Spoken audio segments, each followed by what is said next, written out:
讲到18岁，敢会使有选举权利？目前咱国是要定伫咧20岁。有人就认为讲应该对外国进步降到18岁，不过嘛有人惊讲，敢若修法会有违宪的疑虑。今仔日解剖新闻，咱要请苏眉来解剖这个议题，互大家了解。苏眉。 是主播，这18岁敢会当有选举权？欧美国家这半世纪以来，是陆续将选举的年岁降到20岁以下。这亚洲国家，亲像是日本、韩国，也拢已经降到18岁啊。咱台湾讨论这个议题嘛，已经有几落档啊。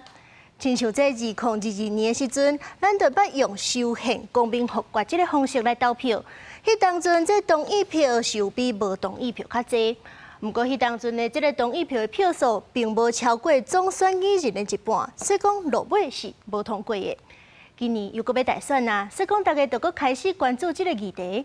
过去修宪这条路行袂通，即阵都有真侪人提出讲，敢袂当用修法的方式来取代修宪。这上界关键的一点，就是敢会违反宪法。宪法130条的内容是写讲，满20岁者会当依法有选举权。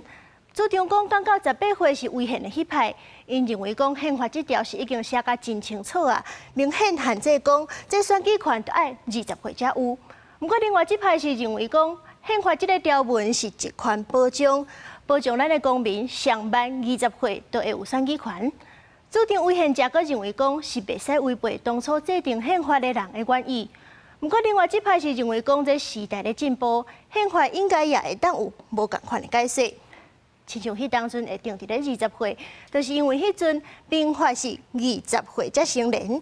不过即阵这成年的年岁也已经降到18岁啊，所以讲选举权的年岁，照理来讲也会当对咧调整。宪法这条路行袂通，争议真多，所以讲都有人提出讲用修法的方式来取代修宪。亲像都有立委提出讲，敢要来修订这个青年基本法。 若是这个会期三读通过，今年底大选可能就会当增加20万人有投票权。国民党甲民众党这边多数是支持的，不过民进党的态度是较保守，党内有无共款的意见。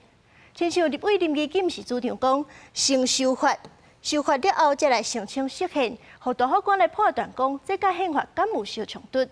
不过，绿营同其他人认为讲，这修法若是通过了后，是真有可能无法度达到这个连署释宪的标准。那安尼做落，就开一个法律会当改变宪法的前例。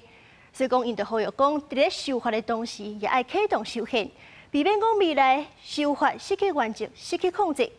以上就是今仔日的解剖新闻，咱个镜头幸福主播。